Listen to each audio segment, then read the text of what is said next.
a quiet story of love, loss, and healing. When he disappeared without a goodbye, she faced the silence alone, a deep emotional journey through seasons of grief and renewal. A woman's path from heartbreak to hope, told without dialogue but full of feeling and reflection.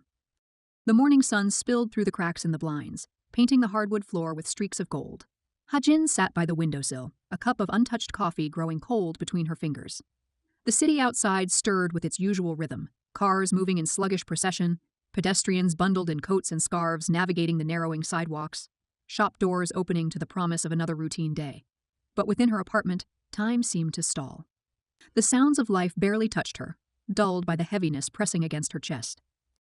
She had always believed in fate, the notion that the universe arranged threads between souls, that some were meant to meet, to fall into each other's orbits, to awaken and transform in ways that could be both miraculous and cruel.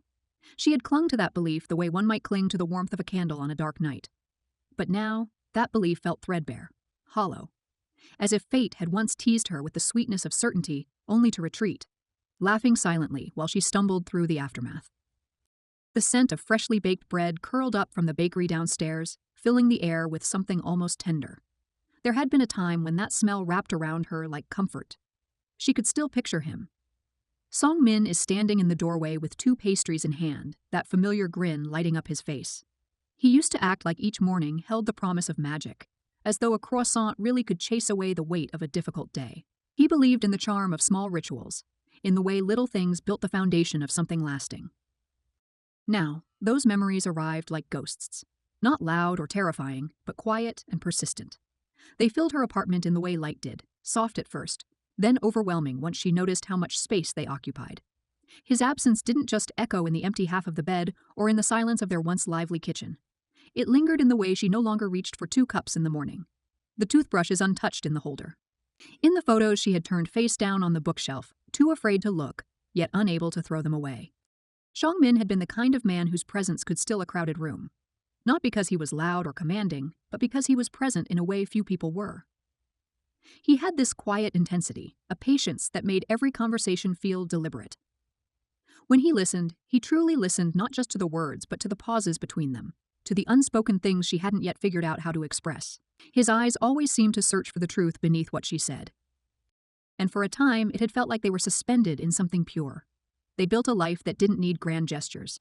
Their world was made of shared groceries, long walks, bookshop afternoons, and late-night laughter. Their love was the kind that threaded itself into the everyday, gentle, steady, and deeply rooted. She hadn't expected it to unravel, but it did. Slowly, then all at once. The first signs had been small, like the first shift in wind before a storm. He had started coming home later, staying longer at the office, or disappearing into his thoughts even when sitting beside her. At first, she dismissed it as fatigue, the wear and tear of adult life. But something deeper had begun to fracture. The ease between them grew taut, their silences stretched into awkwardness, and the lightness that once defined their mornings dimmed without warning. She remembered one particular evening, cold and gray, when he had walked in with tired eyes and a smile that didn't quite reach them. He had sat beside her, said something about love feeling like a house. Some days, he had said, it felt like it was full of comfort, worn but familiar. Other days, it felt abandoned, hollow, waiting for something to return. She had held on to that image, imagining that their love was just weathering a passing storm, that the furniture could be rearranged, the rooms repainted, that they could fill the silence with new memories. She had waited for that season to pass. But it hadn't. On a rainy afternoon, when the gray of the sky mirrored the heaviness inside her, she had found the letter. It was folded neatly and left beneath the potted plant on their kitchen windowsill. His handwriting was unmistakably slanted slightly to the right, always careful. There were only 3 words on the page. I'm sorry, Hajin. No explanation, no parting words, no hints of where he had gone or why. Just a whisper of regret inked onto paper, leaving her adrift in a sea of uncertainty. She had stood there for what felt like hours, the letter trembling in her hands, rain tapping steadily against the glass. She hadn't cried, not at first. She had simply existed in the space between disbelief and numbness, unable to comprehend how a life so intricately woven with another could begin to unravel in silence. The days that followed bled into one another. She stopped brewing 2 cups of coffee in the morning. She stopped lighting candles at night. She left his favorite book on the nightstand untouched, a monument to a time when he would read until sleep took him mid-sentence. Friends called, unsure of what to say, their voices careful and full of pity. She answered sometimes, Other times letting the phone ring until the sound felt like another layer of static pressing against her already frayed nerves. Grief moved in and made itself at home. It didn't rage or scream. It whispered. It clung to her clothes, settled into the grooves of her voice, and traced the lines beneath her eyes. It followed her as she wandered through the apartment aimlessly, as she stood in grocery aisles staring at ingredients for meals she no longer had reason to cook, as she sat on park benches watching other couples laugh and brush snow from each other's shoulders. Even the apartment seemed to hold its breath in his absence. The spaces they once moved through with laughter and familiarity had grown tight with silence. His cologne still lingered faintly on the collar of a coat hanging by the door. A pair of shoes he hadn't taken still sat neatly by the entrance, untouched, unclaimed. Every item was a relic. Every quiet hour was a reminder of something unfinished. Weeks passed. The cold deepened. Snow arrived in quiet flurries, cloaking the streets in white, muting the sounds of the city. The bakery downstairs remained a constant pulse of warmth below the stillness of her world. The scent continued to rise each morning, defiant and alive, reminding her of what once was. She stopped avoiding it. Eventually she found herself at the door again, pushing it open, letting the bell chime above her head as she stepped inside. The warmth enveloped her. The familiarity stung less than she expected. She ordered a croissant, not because it would heal her, not because it made anything better, but because it reminded her of him, and in some small way, of herself. She sat in the corner seat where they used to share quiet mornings, watching steam rise from her coffee. For the first time in weeks, she drank it while it was still hot. Each morning afterward became a ritual. Not an act of forgetting, but a gesture of continuation. She began picking up a pastry, taking slow walks around the neighborhood, and watching the city thaw beneath its layers of frost. Her steps were uncertain at first, then steadier. She started noticing things again: the curve of bare branches, the way the streetlights turned amber in the early evening, the soft crunch of snow beneath her boots. She returned home one afternoon and found herself standing before the bookshelf. The photos she had turned face down stared back at her now. She didn't cry. She didn't smile either.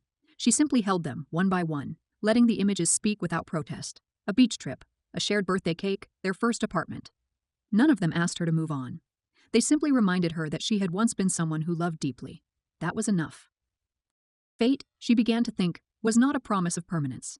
It was an invitation, a chance to step into moments that mattered, even if they didn't last. She still didn't know where he had gone or why he had left without a trace. But the ache was less sharp now. It had settled into something quieter, something that no longer hollowed her out but filled her with bittersweet remembrance.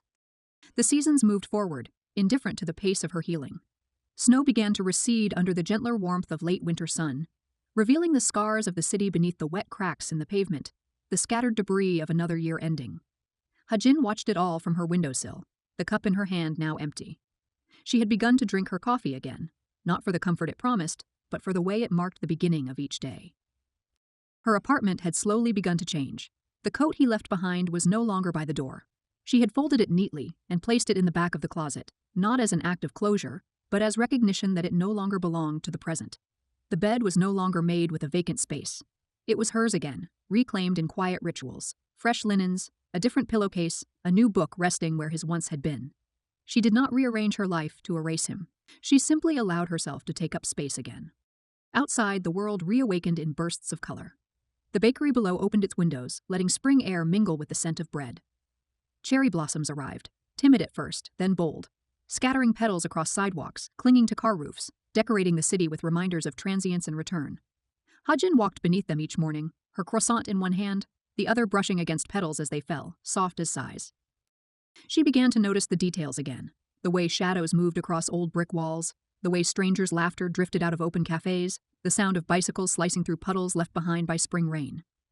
These moments did not chase away her grief, but they layered over it, adding texture to the emptiness, softening its edges. Her routines expanded. She took different routes through the city, revisiting places they had once shared. The bookshop near the station still carried the poetry he used to love. She wandered through its narrow aisles, tracing the spines of books they had read together. In one corner, she found a collection he had once recommended, still sitting where he had discovered it years before. She did not buy it. Instead, she stood quietly, letting memory flicker like sunlight between blinds. In the park where they used to spend quiet afternoons, she sat beneath a tree now in full bloom. Around her, children played, couples walked hand in hand, and old men played chess with slow deliberation. She sat with her legs crossed, palms resting on her knees, and breathed. The air was cool, touched by the last traces of winter, but it no longer chilled her. It simply reminded her she had endured. Time did not make grief vanish. It only changed the way it lived inside her. What once had been a storm became a shadow present, but no longer overpowering. She could move through it now. She no longer flinched at his name, no longer avoided the places they had made sacred together. She could look at the calendar without remembering the day he left. It still came to her, uninvited, but it no longer demanded her attention. She let it pass, like wind through curtains. Letters she once feared to reread found their way back into her hands. She read them slowly, the ink faded, and the emotions within them were gentler now with time.